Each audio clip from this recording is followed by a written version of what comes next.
This is day 2 of the camping trip. If you missed day 1, it's not a problem. If you enjoy this video, you can go back and watch it. So here's the maggot waking up. A good night's sleep. But of course it's always sunny in a tent.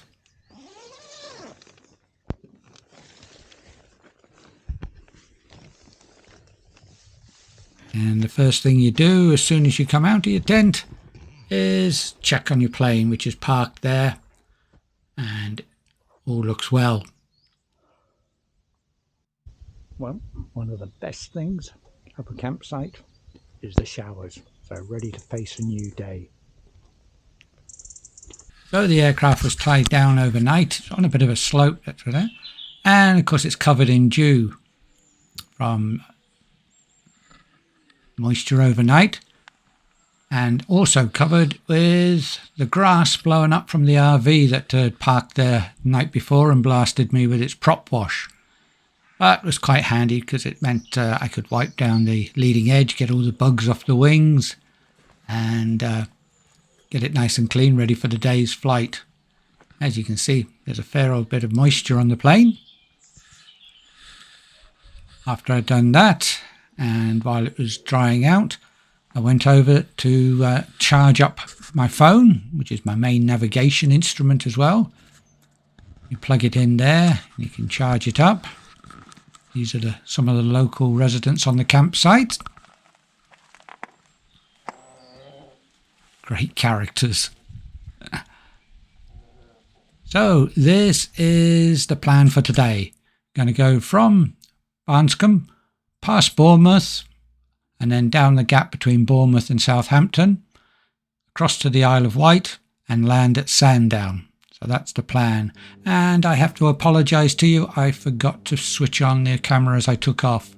In fact, this is where I went to switch it off and realised I'd put it on standby and not turned the camera on. So you hadn't really missed much.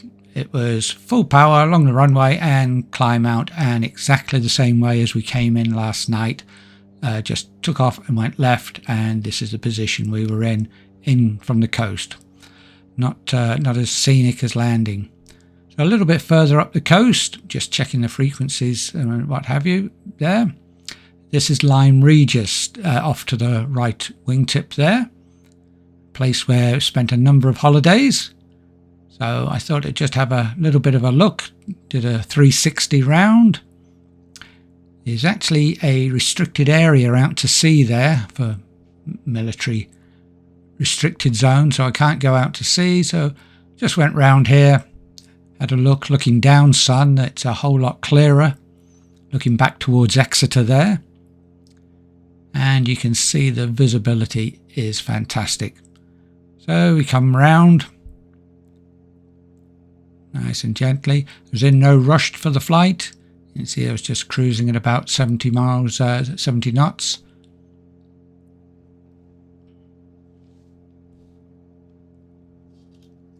And there we are, back on course again and heading up there. So going along, we passed a number of Dorset villages like this one, sheltering in the valley there. Absolutely beautiful flight. Further on, we came to Cairn Abbas, famous for the chalk statue, or that, about 1,000 years old from Saxon times apparently. It's about 180 feet tall, but doesn't look that big. And then over Tarrant Rushton. This is a Second World War airfield, opened in 1943, and it had the gliders that went to do the Pegasus Bridge operation on D-Day. So the first gliders to take off on D-Day went from this airfield. It was also used right up through the Berlin airlift. Further on, we came to Stony Cross, which was a turning point, another disused airfield, opened in 45, used by the Americans right through, with P-38 Lightning aircraft and then Marauders. So over that, and ahead of us is the New Forest, spreading out for miles, as you can see. This is an area that William the Conqueror decreed in 1079 that it's going to be a royal hunting ground, and 90% of it is still owned by the Crown. So here we are at Bewley Disused Airfield. This was again opened in 1942 and was an RAF station for Coastal Command, and then later used by the US Army Air Force, flying Marauders and other bombers from this. Down there on the right, it's used there for a model flying club now, radio-controlled model planes. But you can still see the runways are quite visible on the heathland. Up at Stony Cross, the runways were broken up for hardcore, for a local motorway apparently. And there we can start to see the Solent ahead of us. We're down at 1,500 feet because above us we got controlled airspace starting at 2,000, so kind of given a 500-foot buffer. And here we are at the Solent, and that's the Bewley River on the left there, running out across to the Solent. And then further up you've got Southampton Water. Then we'll look round toward the right and down towards Leamington and that. Now the ferry across there, this is a 3-mile wide stretch of water. The ferry across there is a ridiculous price. If you want to take one person in a car, it's about £162. That's to there and back, a return trip. That works out about £27 a mile. Now just checking the details there of what Sandown looks like. Big long runway, 884 metres. So honest, it's cheaper to get to the Isle of Wight flying. I didn't spend anywhere near that on the whole 3-day trip as opposed to the ferry. So that was a real cost saving. So here we are across the water, safe and sound. To the left there's Cowes, and we're heading almost directly or diagonally across the island to Sandown.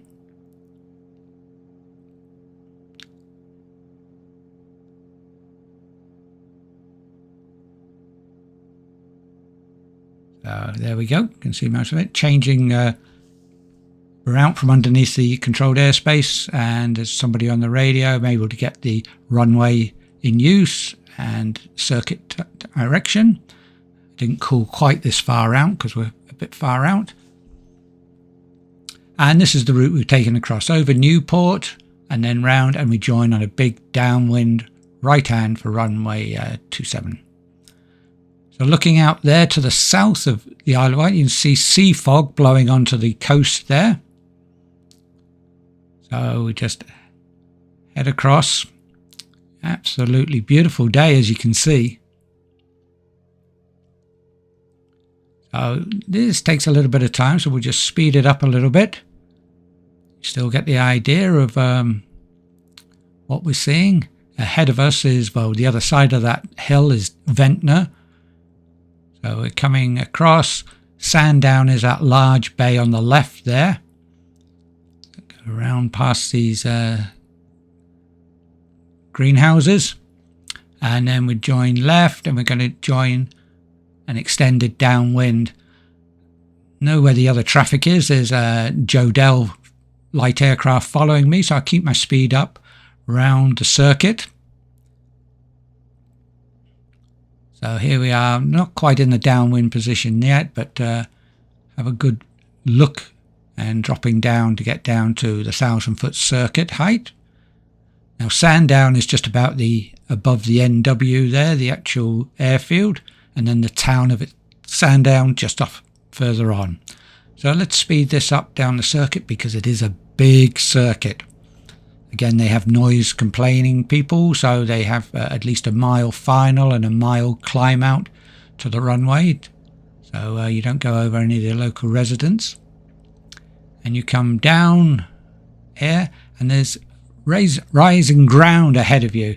So it seems a bit strange that you come and you suddenly feel a bit low, but you leave the high ground and then obviously descend down to the runway. So here we are, downwind. As you can see, the ground comes up ahead of us here. There it is, and we're turning right now onto the base leg. And you look to the left there, you can see how close that road looks. So we come round. Now the runway is on the right of the screen, and we're just continuing on our base leg here. I say it is a big circuit, it's showing on the charts, and following it to the letter. Last thing you want to do is upset some residents or what have you. You can see quite a few ships at anchor out there waiting for Southampton. And now the airport is just, let's put a circle just there, up there. So that's where I'm looking. And we're now just about to turn final. And let's say it's just over about a 1.5 miles final from this point. So I kept my speed up all the way down the approach. As I say, I had, by this stage, I knew there was a couple of GA aircraft following me, so I was kind of matching my speed to the speed they would be doing so they didn't catch up with me.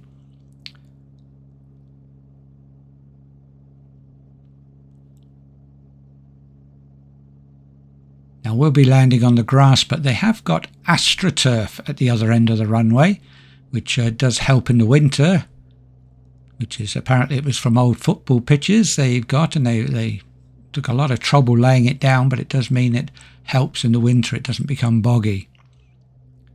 Landing on this direction, it's a very slight uphill slope on the runway, but nothing to write home about.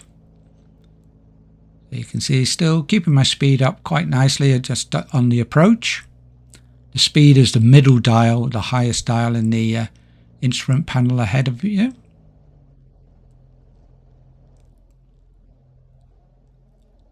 The wind is coming from the right. So that's runway 23.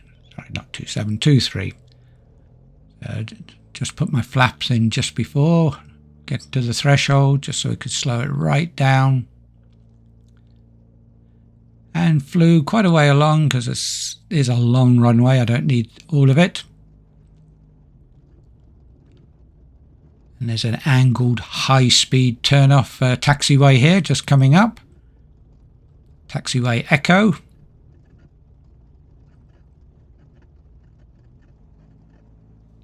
So the flight here had been,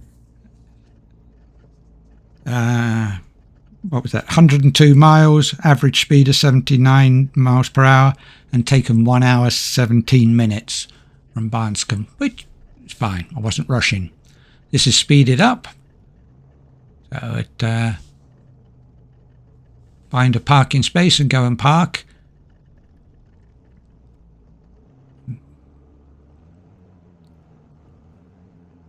You see the windsock there, that is showing a bit of a crosswind on the runway.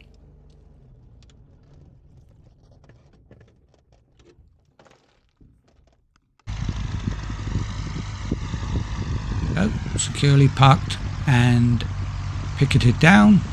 Put the visor on, not to keep rain out, to try and keep the cockpit cooler. It gets very hot when it's baking in the sunlight there. So, meeting some of the famous residents at Sandown and a good meal, I decided I'd go up to see the Roman villa at Bradding, which is a couple of miles away. But fortunately I checked and that closed at 3 o'clock, so second best. After not being able to go to that, I decided to go to the National Poo Museum, but that was temporarily closed. So I gave up, walked down to the beach and went for a paddle and an ice cream. It was one of the hottest days of the year, and I reckon my feet gave off steam when I put them in that water. It was really refreshing. But you can see it was really lovely and clear as well. So that was the afternoon, and I walked back to the airfield.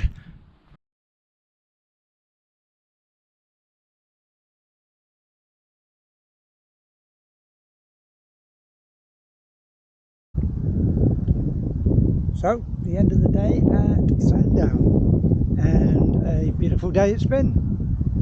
So, here's pitch for the night, and see what tomorrow brings. So, the next day is day 3.